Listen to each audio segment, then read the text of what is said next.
السلام عليكم الإخوان والأخوات، كيف الحال والأحوال؟ كنتمنى تكونوا بخير وعلى خير، وهذا الفيديو راكم في صحة جيدة. الكل يعرف باسم يوسف الكوميدي المصري الساخر أو صاحب البرنامج اللي صراحة كنا كنتبعوه، ومقيم الآن في أمريكا. في أحد الحوارات ديالو القوية جدا مع أحد المذيعين الأقوياء في أمريكا بيرس مورغان، حاول يتكلم معاه على الأحداث التي تقع في غزة، وكان الجواب ديالو جواب قوي صراحة.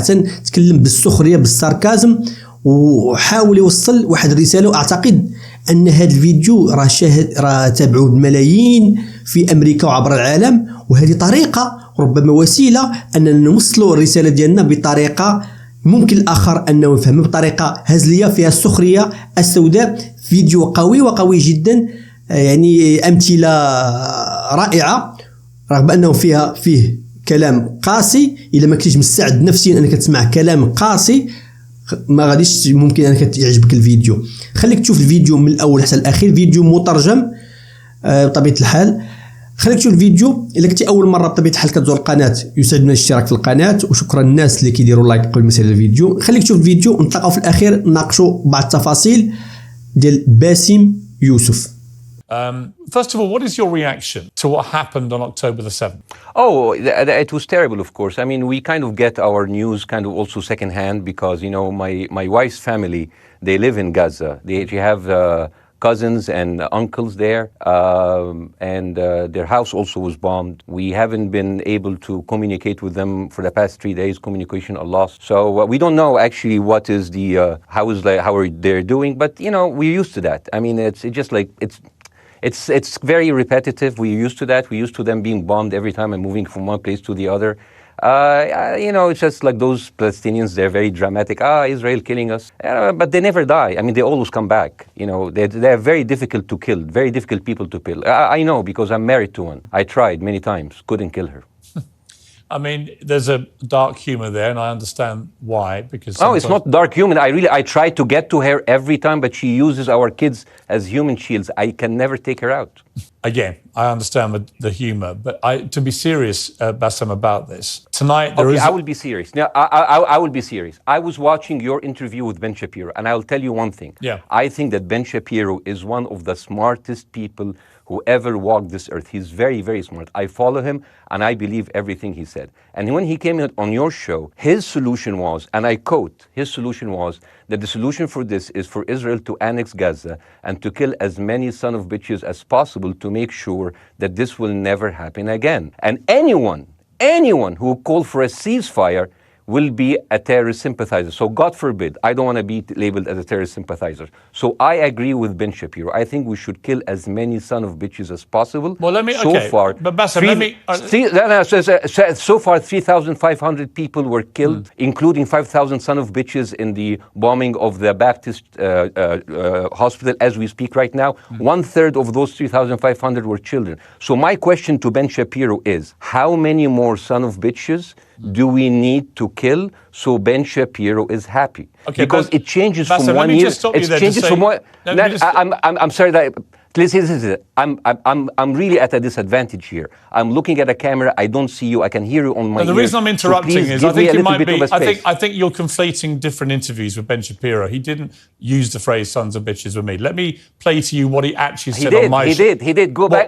Go back to your interview. No, he didn't. That was another interview. But let me play what he said to me here. Well, frankly, I don't believe in proportionate response to terrorism. I believe that the way that you stop terrorism is with wildly disproportionate response. That doesn't mean in terms of targeting civilians. It means in terms of killing as many terrorists as humanly possible and allowing them to dictate the terms of engagement by hiding behind civilians in areas that they are supposedly responsible for means that the only option for Israel is to surrender to Hamas's hatred of its own citizens, its willingness to use its own children as human shields. No country worth its salt could ever do that. Now, that is substantively different to what you said he said, right? He's talking there specifically about Hamas terrorists. I agree with him.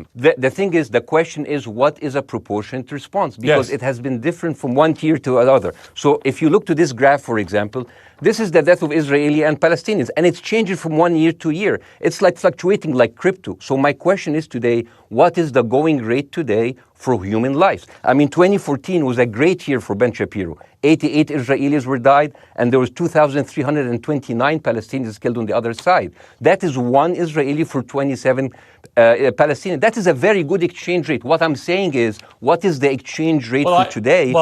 You guys will be happy. That's my question. Well, it's not me, guys. I'm not on either side. No, not you. Like when I say you guys, I say like the people on the other side of that. I know that you don't think like that, Piers. You're one of the good guys. But let me tell you something. I mean, the reason that I'm using this is that, I mean, I can't remember what happened in 2014. And there was no music festival, but there must be something. I mean, they must do something. It is their fault. It has to be something. I mean, 2018, 300 Palestinians died. Who's counting, you know? So the thing is, what my question is, let's find what is the exchange rate for human life today so we expect the future death of Palestinians and we'll be happy to it. My response to that would be this, Bassem. I've thought carefully about this. Because I think it's very tricky for people like me to immerse ourselves into a conflict where we're not directly involved. And I thought carefully about what I feel about this. I feel that the scale of what Hamas did on October the 7th supersedes anything else I've seen in this conflict, really ever. The savagery, the butchery, the slaughter of 1,300 people, the shooting of babies, the 100%. Kidnapping of grandmothers and so on. So if we can agree on that, which I think is inarguable, then the question then becomes, again, about proportion. I don't disagree that there's been a lot of bad stuff on both sides going back historically for decades. But if we agree that this was on a different level altogether, quite deliberately by Hamas, designed to provoke... No, here's my question. Let me ask you a question. And the question, because you raised it earlier about proportion. I honestly don't know what the proportionate response is. I honestly don't. I don't. I've been watching the airstrikes this week thinking... So what's your question? Well, I would ask you, if you were Israel, what would you... If I was Israel. If you were Israel and that had happened to you, what would you think would be the appropriate way for the country to respond? I would do exactly like Israel did, kill as many people as possible since the world is letting me do it. I mean, I can do it because I can. You know, but the thing is, you know what? I agree with you, and you know what? I'm going to be even ahead of you because I see the question coming. Do you condemn Hamas for the atrocity? Yes, I condemn Hamas. I condemn Hamas. Hamas is the source of all evil. They're a reason for everything. And you know what? Let's for a minute imagine a world without Hamas. Right. What will this world look like? Let's give this word a name, and let's name this word the West Bank. Hamas has absolutely no control in the West Bank. And since the beginning of this year, only through August, 37 Palestinian kids were killed. No music festival, no paragliding, no Hamas. Since the occupation of the West Bank, 7,000 Palestinians were killed. No music festival, no paragliding, no Hamas. I can go on and on and on and on. No, but you don't need to, because in a way you're preaching to the choir. I've followed this crisis. Oh no, you're not preaching. So the thing is, like, in the sense that I know that what you're saying has validity. Of course, Piers. By the way, Piers. I am at a disadvantage here. I can hear you. I cannot see you. I am in a claustrophobic room, and so please cut me some slack and don't interrupt me and interrupt my points. Sure.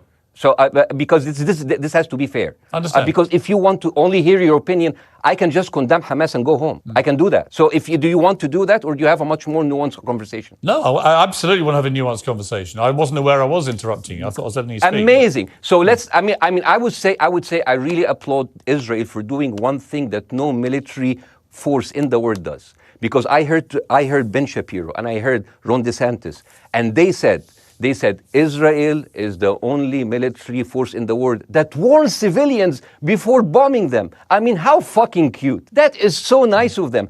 Because with this logic, if Russian troops started warning Ukrainians before bombing their houses, we're cool with Putin, right? I mean, okay, Habibi, you have warned them, go invade, it's fine, you have done your job. I mean, the thing is, and I understand, and I also heard Ben Shapiro talking about Human Shield. So you remember my wife's family, they live in Gaza. So I asked them, I told them, when Israel give you the nice warning, the cute warning, does Hamas force you to stay in your home so you can be bombed and use as Human Shield? You know what, Hassan here, my wife's cousin, he's a loser, you know. He told me, you know, when I asked him, does that happen? He told me, No, the lying son of a bitch lied to me. I told him, you don't understand. Ben Shapiro and Ron DeSantis keep saying that Israel warned you and Hamas asked you to stay put. So I told you, he's a loser. He never kept a job. He even failed in all of the interviews to become like a human shield. I would believe Ben Shapiro. Let me ask you this, So let's go with that. No. Let me ask you At some point, I must be able to ask you questions. It's not a monologue for you, Bassem. If we agree that for the 14,000 casualties, I mean, who's count, are human shield, does that mean that every single one of those civilians was standing, obscuring a military target behind them? Because that's a lot of weapons. I mean, Hamas is packing. No, of course it doesn't.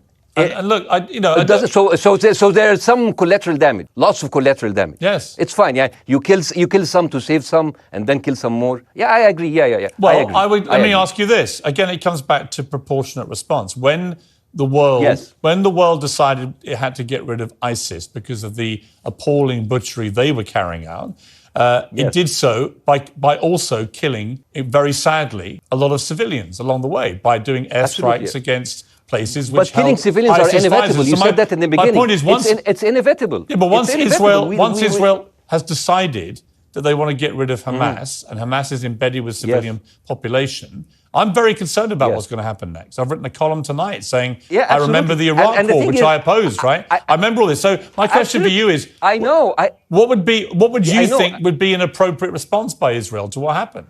Well, these are years of disproportionate responses of Israel. Right. Did it solve the solution? Did it solve the problem? Did it work before, so it will work? What will be the surprise this time? What will be the twist that will make this work this time? What will be different this time? Seriously, I mean, this is only the last 15 years. I mean, because it's too many papers. I just got this. But how will this be different? And the thing is, I am so glad in the introduction that you mentioned the Iraq war. I applaud you, Piers, for saying that, because you were honest about it. You said that spreading lies like WMDs make people look at those people as less of humans, and they would accept the death of 1 million Iraqi, whether by sanctions or by invasion, right? You are a good man. This is amazing. And you know what is similar?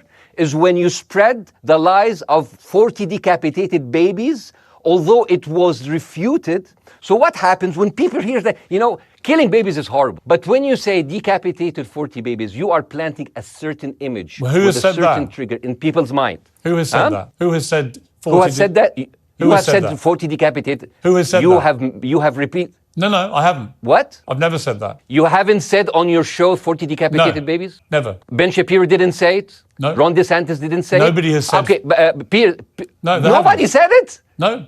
Oh, okay, maybe I am wrong. Decapitated. Here's you're wrong. I've never said that. What happened, no, you're wrong. But the thing is, when Iraq, the thing is, the same thing is happening in Iraq. Ben Shapiro once tweeted, not even about Gaza, about the West Bank, when Israel continued to build the illegal settlement. He said, 2017, Israel likes to build things, and Arabs, not Palestine, not Hamas, Arabs like to bomb crap and live in open sewage. Yeah, I thought that was very the Israeli defense minister, he said, those are human animals.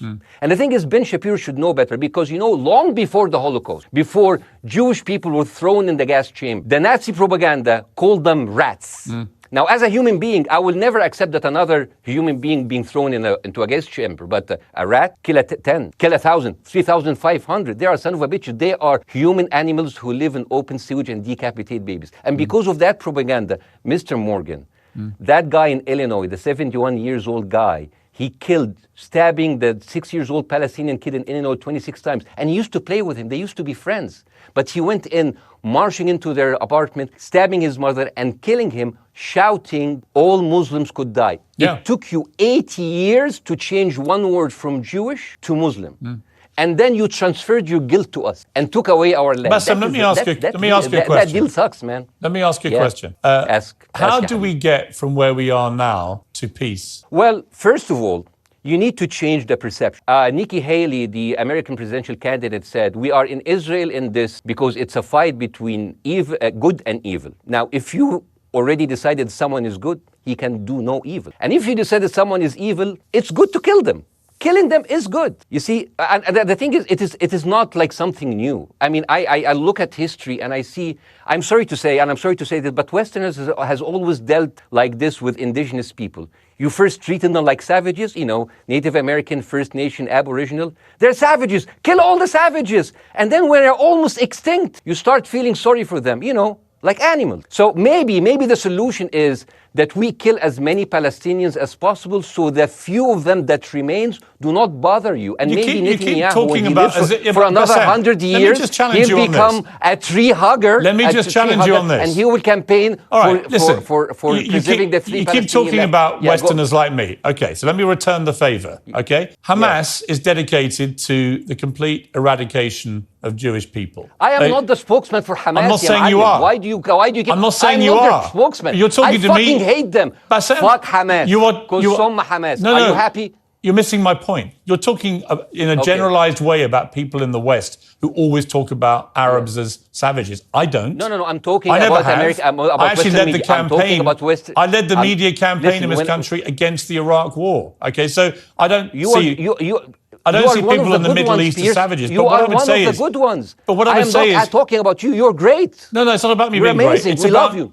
It's about the way Hamas behaved on October the 7th was like savages, like a pack of savages. It was the worst atrocity against Jewish people since the Holocaust. There has to be, of course, there has to be a response. They should be eradicated. My question to you is, notwithstanding the history, Bassem, what is the proportionate response? But I don't know. But there's no Hamas in the West Bank, and they're still dying there. So what's your excuse? I don't have any excuse. Okay, what's your explanation? Sorry, my earpiece went down. Listen, I don't make any pretense that this hasn't been a massive problem between Palestine and Israel going back to the mid-40s. We all know this, right?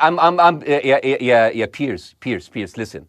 I'm not saying that you're making excuses, but if you are adopting a certain point of view, you have to at least defend it. I'm telling you, there is no Hamas in the West Bank. What is the excuse? Not your excuse. What is the excuse to kill those people?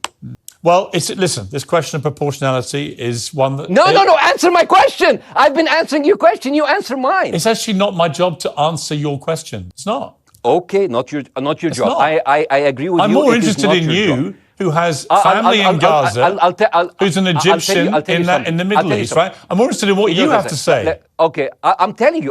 I think Hamas is the problem, okay? Right. Now, let's say Hamas is removed. I'm agreeing with everything. You want me to condemn Hamas? I will condemn Hamas, Hummus, Hassan, everybody. Guys, wait, I can't hear you. The earpiece, damn, okay. Oops. Okay, yeah, okay. I do need help. I think just go back. Is he there? You go back. Can you hear me? Okay, go. Thank you, guys. Can you hear Bassem? Yeah, now I can hear you. Okay. So here's the thing. Can you hear? Okay. So let's say, for example, Hamas ceased to exist. Okay? Do you hear me? Yes. Yeah, Hamas ceased to exist today. Now, right now, in Palestine, in West Bank and Gaza, 20% of Palestinians go through Israeli prison system, whether imprisonment, whether interrogation, whether torture. And the rest of them, they live a life of daily loss of land, of homes, of life, and they are suffocated by this. So let me ask you something. If you are a Palestinian living into these conditions for decades, would you sympathize with your oppressor or sympathize with the people who claim they resist them even if they are terrorists? I have made no secret that I think the conditions Palestinians have had to exist under are completely unacceptable. I've said that for years. So the question then becomes, how do you forge peace between two warring parts of that region who for decades have approached peace, in my view, with mutual sledgehammers, with no actual desire to have peace? And I think it comes down in the end to great leadership. And I don't think there's great leadership. Hang on, let me make my point. I don't think there's great leadership on either side. Where is the Nelson Mandela figure here to come through all this hatred on both sides? Nelson Mandela? Yeah, where is that Nelson figure? Nelson Mandela actually have criticized Israel for being a horrible state. All of the South African activists have actually called Israel. My point is about how he responded to a country that was so divided. Is a template for how you get to peace, isn't it? I haven't met Nelson Mandela, so I wouldn't know. But there's a point. There's a very important point here. I want to understand. What is the logic of Israel carpet bombing Gaza? I mean, if there's a logic, if it is a good, if this will make Israel safe, I want to hear the logic. So if they continue bombing, what are they hoping to achieve? Well, I think we know what their stated aim is. Their stated aim is to eradicate and wipe out Hamas. They believe Hamas are living predominantly in northern Gaza. They also are aware they're living amongst civilians. So it's an incredibly difficult thing. As I said in my monologue, it is very, very difficult to see how they do this without massive collateral damage. So if I can understand this correctly, basically Israel is doing this to pressure the Palestinian community in Gaza to turn against Hamas. Is that right? I'm sure that's part of it, yes. That's part of it. So this is exactly what terrorist organizations do, because terrorist organizations will have no chance beating a whole nation in battle. So they terrorize and they kill the civilians in order to spread fear and terror so they can turn against their government to change their policy or to resign. You have just compared Israel with ISIS. No, I haven't. I don't see any comparison between It's going to be the headlines tomorrow. Piers Morgan, Israel is ISIS. Only amongst people who weren't listening. The comparison, which is more apposite, is ISIS and Hamas. They are both nihilistic terror groups intent on killing as many Jewish people and others as they can possibly kill. And you can't get peace with people like that. Absolutely. You know what? I'm going to do something that nobody done on your television. You know what I'm going to do on your episode? I'm going to pretend that I'm an Israeli citizen. I'm going to put myself in the place of an Israeli settler in the kibbutz. And I want to speak to my Prime Minister, Benjamin Netanyahu. Mr. Benjamin Netanyahu, I have voted for you because you have promised us peace and prosperity and security. On the 7th of October, those son of bitches Hamas, they went into the fence that is regularly heavily guarded. Usually if there's like a dove that comes close to it, it will be shot. Those people went in and they went for 6 hours before IDF forces was deployed, killing our friends, our families, kidnapping our grandmothers and babies, and went in. I want to ask you, Mr. Prime Minister, after you have fractured the Israeli community and you have fucked our courts, our Supreme Courts, what are you doing with the money being given to you, to the United States? Also, you are carpet bombing Gaza with absolutely no regard to our hostages, our people. I heard a rumor in the kibbutz that you're doing that you let that happen as an excuse to carpet bomb Gaza, so you push them into Sinai. And I didn't believe that. It's like, not my prime minister, he can never do that. And then I watched an interview for Danny Ayalon. He was your chief advisor. He was also the Israeli ambassador to the United States. And you know what he said, Mr. Prime Minister? He said that the solution for those Palestinians is to go into a vast land of Sinai and live into tent cities temporarily, temporarily, wink wink, until we build Gaza again, and then we invite you back. يعني عبط احنا بقى. يعني فاهمني؟ we've seen this movie before. So يعني and when I saw this, I couldn't explain to my fellows in the kibbutz how come our Israeli government is trading human lives for another piece of land. So as an Israeli citizen, I need to hold my Israeli government accountable. And as an American citizen, I want to know all of these money that we are giving to Israel. We're giving them $4 billion every year. Joe Biden said it's the best investment America ever done. Well, if I am in the place of Joe Biden, I would say, sorry, don't speak. I would say, if I was Joe Biden, I would go down and whisper in the ears of Netanyahu and tell them, I hate bad investment. They haunt me, like Littlefinger in Game of Thrones. But the thing is, this is the problem. Israel always victimizes itself, and I have never seen a victim putting their oppressor under siege and bombing them 24/7. Israel wants you to believe that they are the victim. Dealing with Israel is so difficult. It's like being in a relationship with a narcissistic psychopath. He fucks you up, and then he makes you think it's your fault. All right, you look at Israel as Superman, but they're really Homelander. Wallahi, they are shooting fish in a barrel, and they are annoyed with the splashes. Bassem, I want to say two things. One, if you could just slightly manage your language. We are uncensored, but if you keep swearing, I'm very sorry. We have to apologise to viewers who may be offended by that. I apologize. But I understand passions run high, so let's not get too bogged down about the odd swear word. I apologise to the viewers. I apologise to the viewers for my language. My second question is this: after the sight of dead civilians. After the break, we have the managing director of the Daily Wire, which is Ben Shapiro's company. We were going to interview him on his own, but he's happy to come on and talk with you directly if you are prepared to stay. Well, of course, I can stay, but again, I am fuck this. I am in a disadvantage and I would like to have my space to respond. Okay, we'll come back after the break.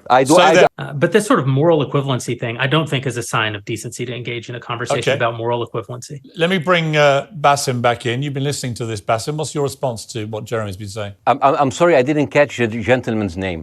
It's Jeremy Boring. He's the chief executive of the Daily Wire and co-founder with Ben Shapiro of the Daily Wire. Hi, Jeremy. Please say hello to Ben Shapiro and please tell him that I do think he is the smartest person to ever walk the earth. Thank you so much. So, as response to Jeremy, I agree with everything you said. I mean, what is disproportionate? I mean, he just used the examples from Second World War and America, showing that civilian casualty is. I heard his voice.